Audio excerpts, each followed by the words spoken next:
സഹോദരി സഹോദരന്മാരെ, സഭകളെ,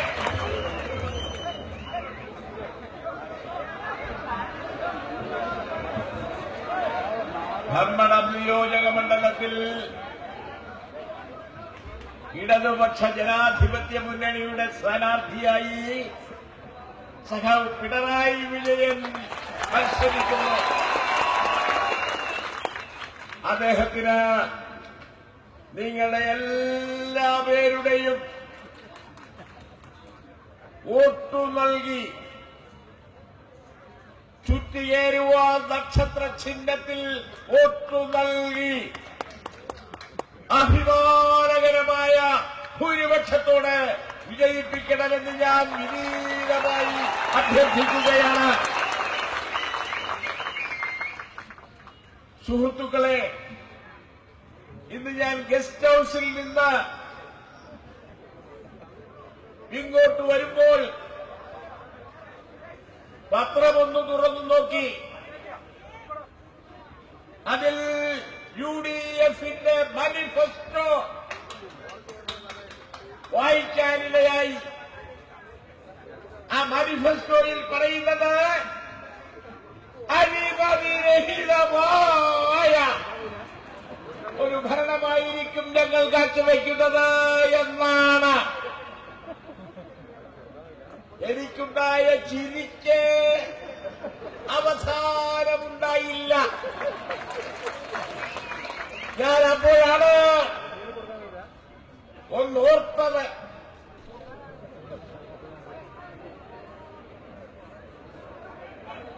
അഴിമതി കേസുകളിലെ പ്രതികൾ ആരൊക്കെ? UDFിലെ അഴിമതിക്കാരൊക്കെ? ഒന്ന്, ഉമ്മൻചാണ്ടി. കേസ് എത്ര? 31. എന്ത് കേസ്? അഴിമതിയിൽ പിടിക്കപ്പെടേണ്ട കേസ്. രണ്ടാമത്തതാണ് അടൂർ പ്രകാശ്, 8 കേസ്.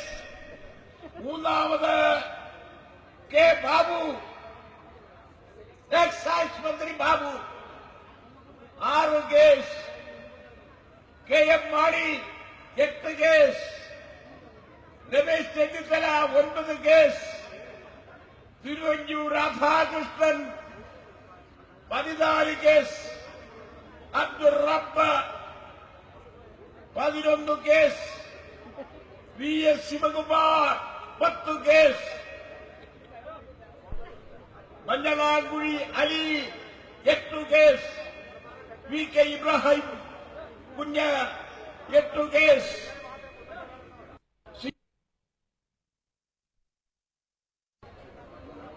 പ്രധാന കേസുകൾ: Methrankayal 378 acre,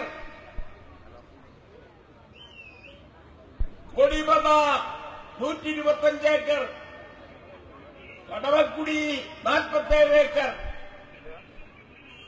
Smrithi village 150 acre, Karuna estate 883 acre,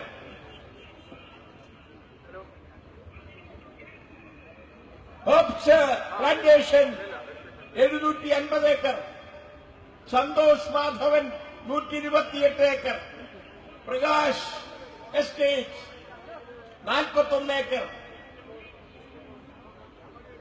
അറങ്കരി പാടം 150 ഏക്കർ, വൈക്കം ചെമ്പിൽ 180 ഏക്കർ, കൊന്നിയിൽ മതസംഘടനകൾക്ക് 18 ഏക്കർ. അങ്ങനെ 2920 ഏക്കർ കേസിലെ പ്രതികളാണ് നേരത്തെ ഞാൻ വായിച്ചവർ എന്ന് നിങ്ങളെ അനുസ്മരിപ്പിക്കുകയാണ്.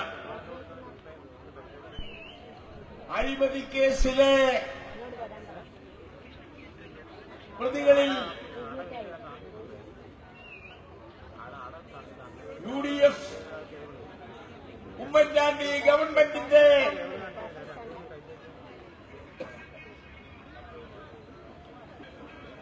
ഒരു സ്ത്രീ മന്ത്രിയുണ്ടല്ലോ, സ്ത്രീ ഒഴികെ മറ്റെല്ലാവരും അഴിമതി കേസിലെ പ്രതികളാണ് എന്നാണ് നാം മനസ്സിലാക്കേണ്ടത്. ഈ കൂട്ടരാണ് അഴിമതിരഹിത ഭരണം കേരളത്തിന് കാഴ്ചവെക്കുമെന്ന് പ്രഖ്യാപിച്ചിരിക്കുന്നത്. ഇവരുടെ പ്രഖ്യാപനവും ഇവർ തുടരുന്ന സമീപനവും നോക്കിയാൽ ഈ പ്രഖ്യാപനം സാക്ഷാത്കരിക്കുവാൻ ഇവർക്ക് എങ്ങനെയാണ് കഴിയുക എന്നാണ്. ധർമ്മടത്തെ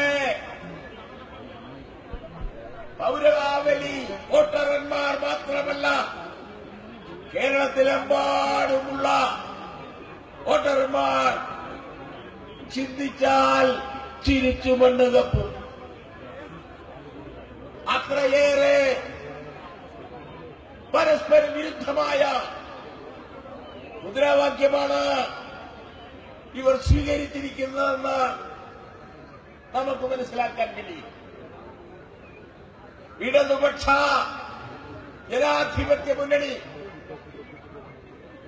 പുറപ്പെടുവിച്ചിട്ടുള്ള മാനിഫെസ്റ്റോ നിങ്ങൾ വായിച്ചു കാണുമെന്ന് ഞാൻ ആശിക്കുന്നു. അതിലൊന്നാമെന്ന് പറയുന്നത്, ഇന്ന് സംസ്ഥാനം അഭിമുഖീകരിച്ചുകൊണ്ടിരിക്കുന്ന വിലക്കയറ്റത്തെ സംബന്ധിച്ചാണ്.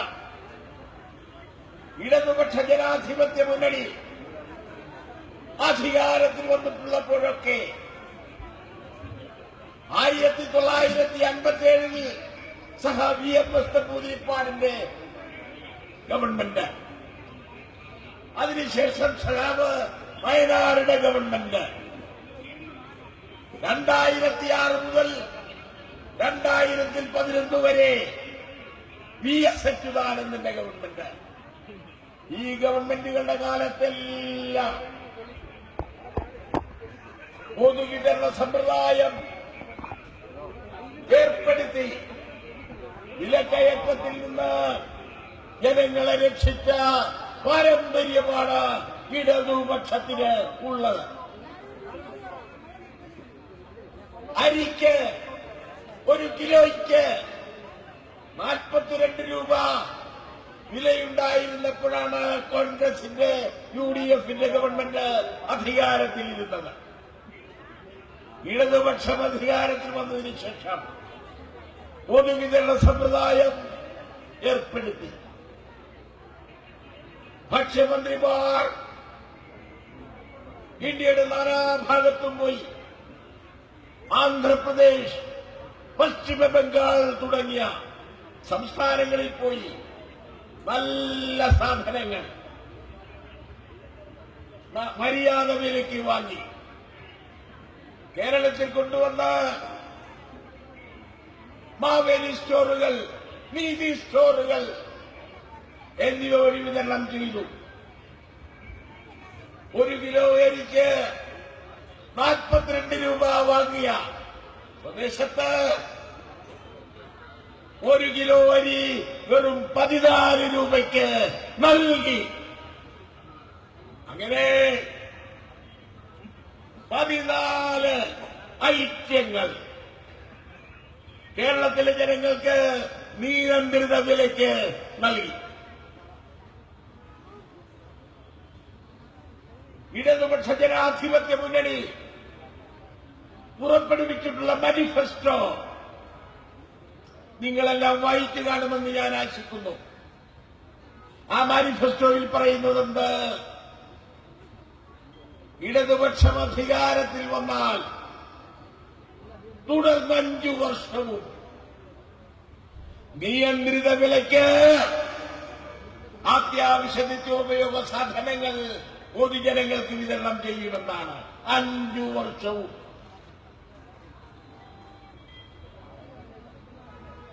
അതേപോലെ തന്നെ പ്രധാനപ്പെട്ട ഒട്ടേറെ പ്രശ്നങ്ങൾ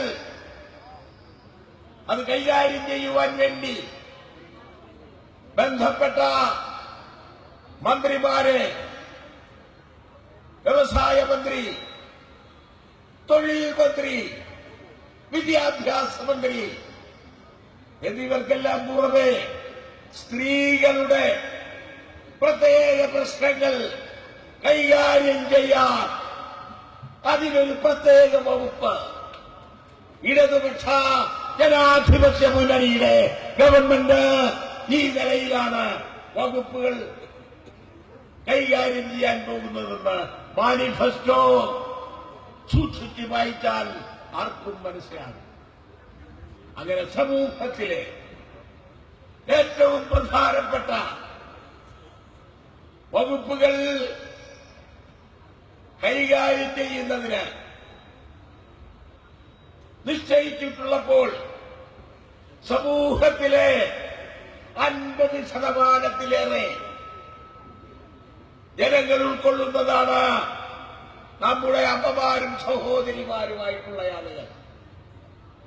അവരുടെ പ്രശ്നം തന്നെ പ്രത്യേകമായെടുത്ത് കൈകാര്യം ചെയ്യാൻ ഇടതുപക്ഷ ജനാധിപത്യ മുന്നണി നിശ്ചയിച്ചിരിക്കുന്നു എന്ന കാര്യം നിങ്ങളുടെയെല്ലാം തന്നെ സത്വര ശ്രദ്ധയ്ക്ക് വിഷയമായി കാണുമെന്ന് ഞാൻ ആശിക്കുന്നു.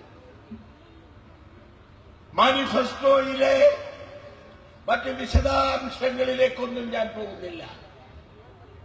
നിങ്ങളെല്ലാം തന്നെ ആ മാനിഫെസ്റ്റോ വളരെയധികം ശ്രദ്ധയോടുകൂടി വായിക്കുമെന്നും ആ മാനിഫെസ്റ്റോ നടപ്പിലാക്കുന്നതിന് വേണ്ടി നിങ്ങളുടെ എല്ലാവരുടെയും സഹായ സഹകരണങ്ങൾ ഇടതുപക്ഷ ജനാധിപത്യ മുന്നണിയുടെ വിജയത്തിനു വേണ്ടി നിങ്ങൾ പ്രയോജനപ്പെടുത്തുമെന്നും ഞാൻ ആശിക്കുന്നു. കണ്ണൂർ അസംബ്ലി മണ്ഡലം സ്ഥാനാർത്ഥി രാമചന്ദ്രൻ കടന്നപ്പള്ളി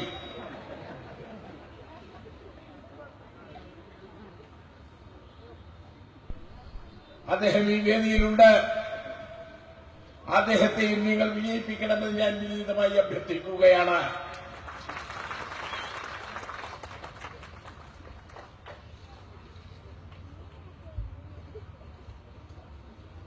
ഞാൻ എന്റെ പ്രസംഗം ഇനിയും ദീർഘിപ്പിക്കുന്നില്ല. എന്റെ സഹപ്രവർത്തകരായിട്ടുള്ള പ്രധാനപ്പെട്ട ആളുകളെല്ലാം തന്നെ നിങ്ങളോട് സംസാരിക്കും. അതിനവർക്ക് അവസരമൊരുക്കുവാൻ വേണ്ടി ഞാൻ ആദ്യമേ പറഞ്ഞ കാര്യം ഒരു പ്രാവശ്യം കൂടി ഓർമ്മപ്പെടുത്തുന്നു. ധർമ്മടം മണ്ഡലത്തിൽ പിണറായി വിജയൻ എന്ന കാൻഡിഡേറ്റിനെ വൻപിച്ച ഭൂരിപക്ഷത്തോടുകൂടി വിജയിപ്പിക്കണമെന്ന്